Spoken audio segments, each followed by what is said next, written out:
Spiritual Happy Hour. Sometimes I forget that we're on camera. I know, because we're on camera even when we're off camera. Because we have so much fun in the studio. I wish everyone has as much fun as we do at our work, our plurk. I mean, we really do have a great time. But welcome to Spiritual Happy Hour, where we serve spirits. That might be getting old. Yeah, we need a new line. We need a. It's happy hour every If you hour. have a great tagline for us, send it in. We're always looking for help. Well, welcome to Spiritual Happy Hour. And before we get started here, I just want to say thank you to Master Randy Luna, who always plays us in, plays us out. And if you stick around between Marilyn's message today and Adironda's message at the end, you get to hear Randy's completely channeled piece of music. So beautiful. It really is. It is beautiful. And the principles or the teachings of Spiritual Happy Hour are very loosely, when it comes to Marilyn, based on A Course in Miracles. They're inspired by A Course in Miracles. Because she's inspiring. Absolutely. Is that your ego that's inspiring? I think it is my ego that's inspiring. So I'm going to Blissipline my ego. I like that term. That's kind of fun. Joey, what do you do? Like if your ego starts running rampant at night? I put on Adironda. Oh, you do? And I go back to sleep. They put you to sleep? No, they calm me. They say, we love you, we love you, we love you, we love you. How sweet. Yeah. I need to do that. But that would be weird because it's like you. It would. It would be weird. I have trouble listening to Adironda. Yeah, I have trouble watching Adironda when I'm having a session. I know. You know, it's really, I am learning, though, to Blissipline my ego. Thank God. Yes. Let me explain to you what Blissipline is. I mean, do any of you ever have a time when your ego is just running rampant and your brain is telling you everything that you should do or everything you should not do, or some voice in your head is acknowledging that you've never made a good decision in your whole entire life? Why would you possibly want to start now? This message came to me about 3 a.m. Things didn't go the way I wanted them to go that day, or the way I thought they ought to go that day. And I'm starting, my ego is talking to me and telling me about everything that happened and how I should do this and I could do that. And if I were better at this, it would happen that way. And if they were better at that, and if they did their job and I did my job, I mean, how can the ego keep me or you safe, right? That's what Adironda says, that the ego is here to help you be safe. That can't possibly be true. I mean, after all, I can't even find my way to Grove, Oklahoma without my GPS. I mean, it's only 4 highways, 65, 44, 42, and 10. How hard can it be to get there? And here I am teaching people to go on their path. I am showing people the way to live their life purpose and stay on the right path. How could I possibly do that? The previous message was brought to you by my ego. Or maybe it was a reflection of your ego. I know. But what is the ego's purpose anyway? I mean, do you ever ask yourself why we have an ego? Well, today I'm going to tell you why we have an ego, and then how you communicate with your ego, or if you know your ego is communicating with you, and then what to do about that. How does that sound? First, I asked my second best friend, Google, exactly what the ego is. The ego is the mechanism through which we see ourselves as an individual, unique person. It's what helps us create the illusion of separation from all that is. Now, listen to that. It helps us create the illusion of separation from all that is, and gives us the opportunity for experience here in the physical plane. Through the ego, we get to decide what we want to be. In a blog called My Sacred Space by Ash, she says, I define the ego as a personality construct of sorts, a persona or an identity that we develop for ourselves. The ego is complex and is made up of a series of beliefs so that we hold ourselves and who we are and how we are and many ways in which we are shaped by inside forces or as children, outside forces. The ego is really the totality of the conscious self. It is how we see ourselves. Carl Jung says, ego is the center of the field of consciousness. And if it is the center, then how can we learn to control it? I know they say that the way is known to us, but that we know the ego is really just a part of our own conscious self. But I don't know. I mean, I think about this at 3 o'clock in the morning, and I know we all have an ego, and that it is speaking clearly and plainly for all to hear, at least from the inside. But if that is so, how could God give us an ego if it only says bad things about us and to us? I mean, isn't that all bad? Once again, why is that? I ask the question. Why do we have an ego? What was God thinking? Oh, yes. I blame God, right? It's the victim for American Sign Language victim. And yes, I do make a sound. My ego does run wild sometimes. I do have to admit to that. I need to go to Ego Anonymous. Okay, I get to take a breath and see into the enlightened way for a time. After all, the Buddha says all suffering comes from the desire that things are different than they are, which sounds a lot like the ego. You know, when I have an egoic heyday, my ego says, I'm doing everything right. And it says, everyone else is wrong. Right? Or wrong. Or it says, I'm doing everything wrong and everyone else is right. Both wrong.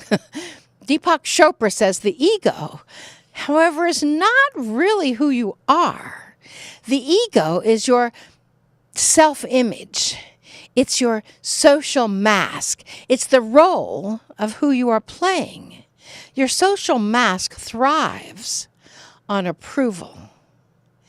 It wants control. And it's sustained by power because it lives in fear. Let's just take a few moments and view the aspects of ourselves in our consciousness from a little different perspective. Consider that the ego is important.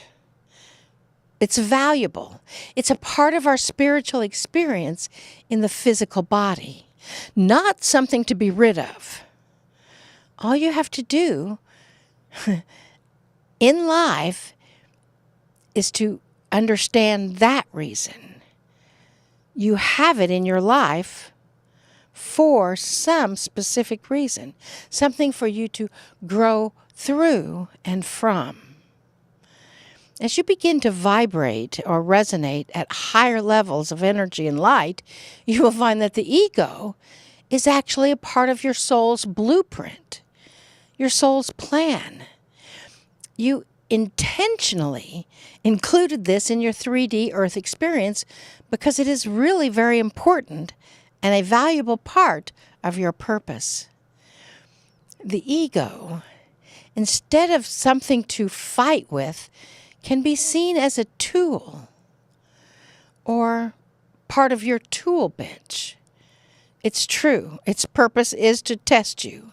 Yes, to give you little pop quizzes along your path so that you have a better way to refine your abilities, to refine your perspective, to refine the totality of being you. The ego's job is here to help you step up to a higher, finer platform of life, to help you become and live who you are truly meant to be. In other words, your ego is here to teach you and help you evolve. Oh, great, my ego says, another teacher. Some say our ego is a survival tool. It's a way to help us get out of the box. Get out of the box, my ego says. Get out of the box. But the instructions on how to get out of the box is outside the box, and I'm inside the box. So how can I get out of the box? I know. It just is wild. But, and once again, when we go into that panic of thinking that all the instructions are outside of the box and you're stuck inside, all you have to do is say, please, God, help me. Help me look at things from a different perspective. Help me shift my awareness. How do you know when your ego is asking you those questions? How do you know when your ego is in charge? I think most of the time we don't. I don't think we even have an idea when our ego is affecting our own communication style. So, what do you do? Well, here's a few tips that might help you recognize when your ego is actually communicating stronger than your logic is. Your ego doesn't like to be told that you are mistaken. No matter how many facts there are to prove otherwise, your ego is not going to like to be wrong. Your ego also takes a situation way too seriously and reacts irrationally or even inappropriately if something doesn't suit it. Your ego has one-sided conversations, or even worse, your ego has conversations with people that are not in the room, can't hear you or anything else about that conversation. But little known fact, your cells, your body, your mind thinks that you have had that conversation with that person that's not in the room.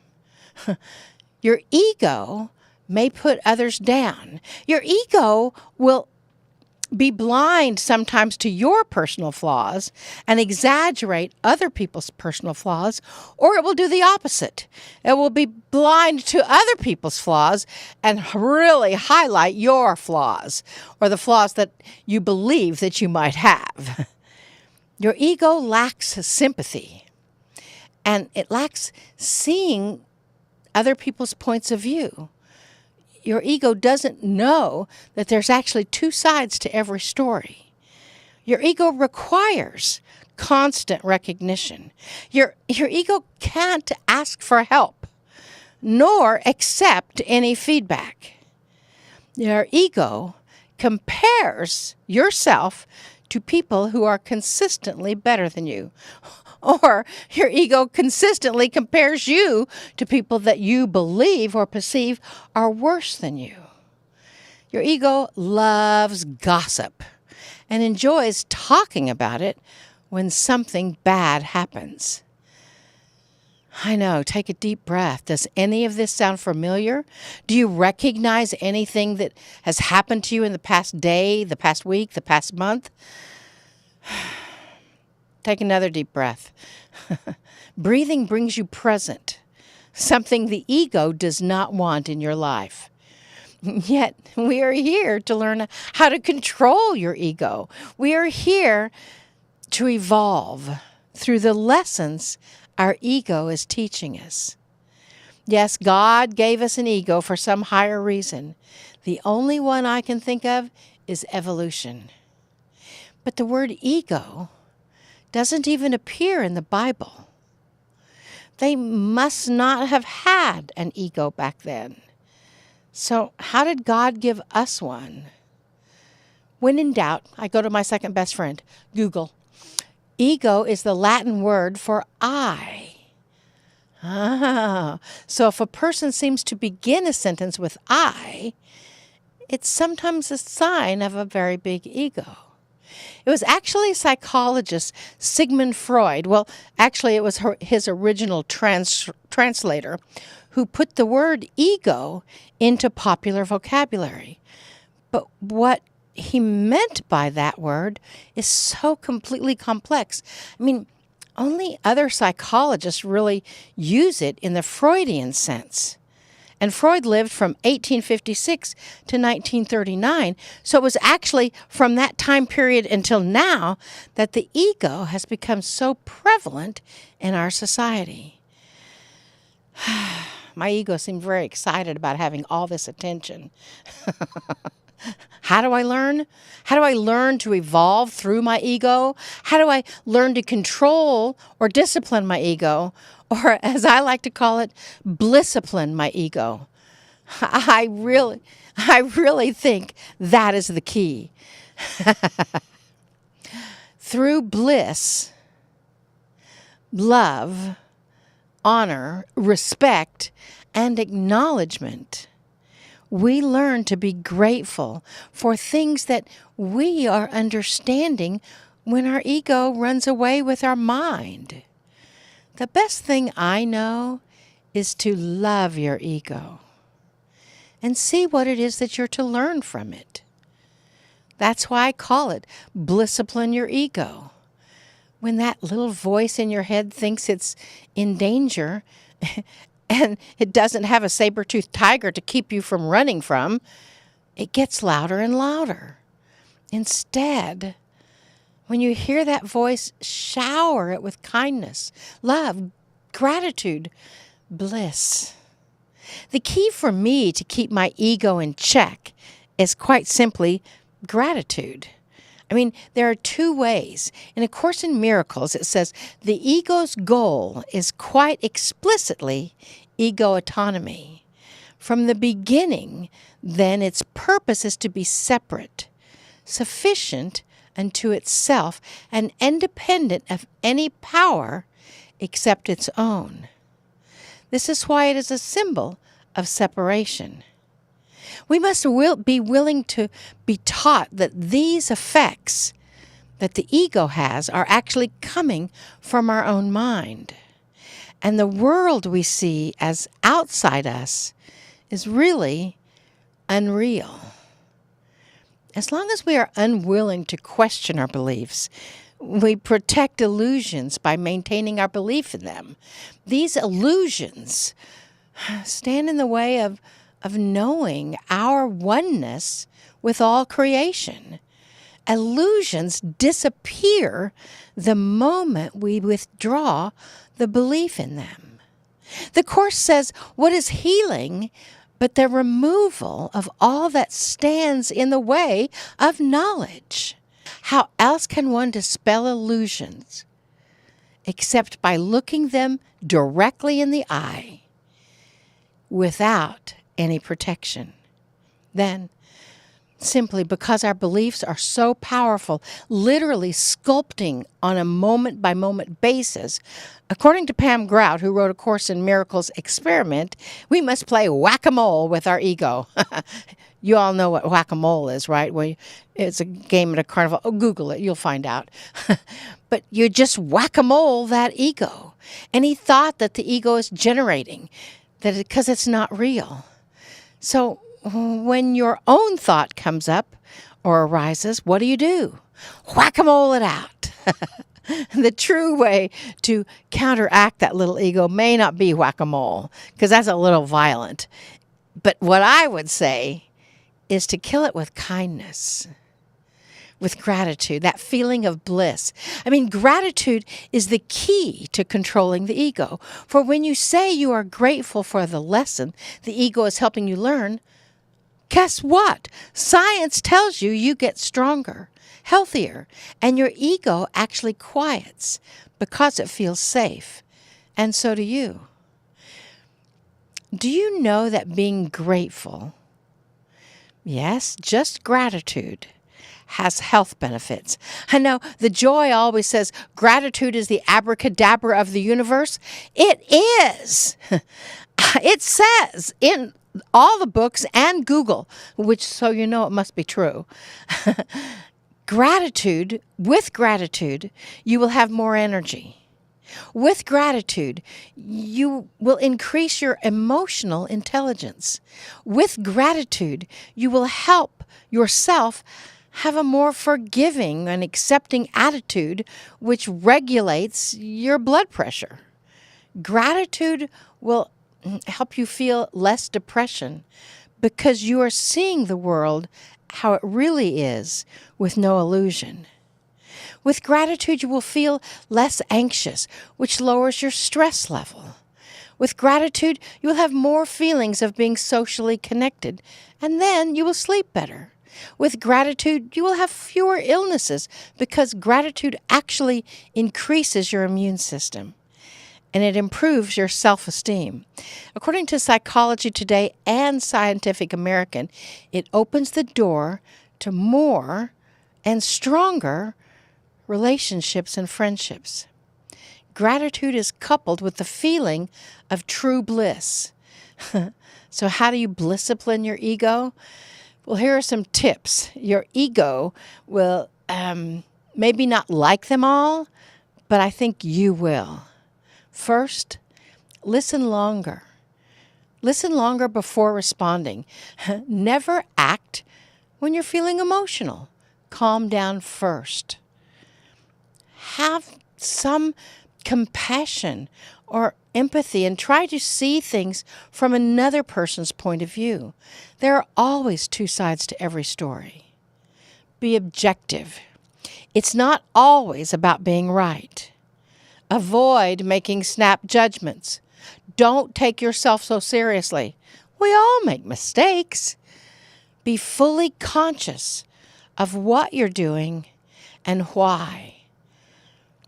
Take time to assess whether what you perceive is really true or you are simply reacting. Control what you can control, which is really only you. Do not compare yourself to others. Focus on what is right now, right here, not what happened last month or last year. Catch yourself when you're making up or telling stories or having a conversation with people that are not in the room. They can't hear you. Live in that state of bliss. Because bliss is just the acronym for because life is simply spiritual. That's why Joy says gratitude is the abracadabra of the universe, because it is. I know it seems really simple, but if you could just do one of those things, your runaway ego train will slow down. After all, it is our teacher. We are here to learn from our ego, a direct messenger from God, and to learn to control your ego. Be grateful for it. Blissipline it. That's what we're here to do. And then you can continue your life, ego-free. Speaking of bliss, I think we can just bliss out with the Master Randy Luna's music for a few minutes and then see what Adironda has to say about the best way that they believe you should deal with your ego.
So it is good day to you, huh?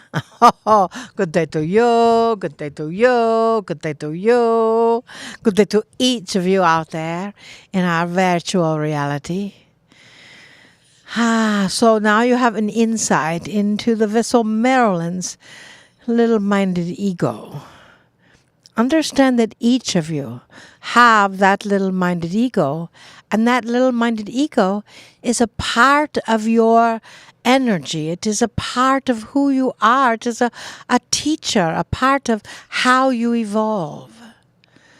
So bless it and bliss out with it, but don't always follow what it says.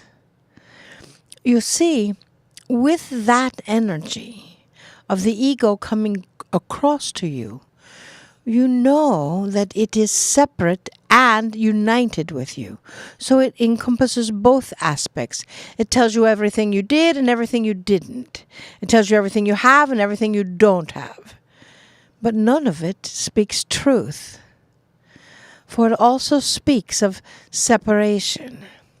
How you can separate from your family, how you can separate from your friends, how you can separate from love, how you can believe something or do something that would separate you from love. And yet when you are truly being you, you cannot. When you are truly experiencing that Christ consciousness that is within you, that consciousness of true love, you are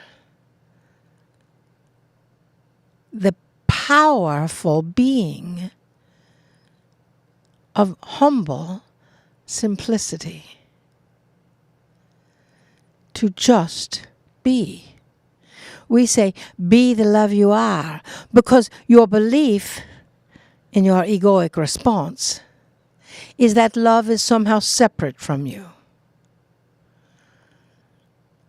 And it is not. No matter what you do, no matter what you say, no matter how you are, no matter how many times you hurt something, hurt someone, rob someone, kill someone, whatever, love is still there with you and for you. It is simply your own ego or the punishment of others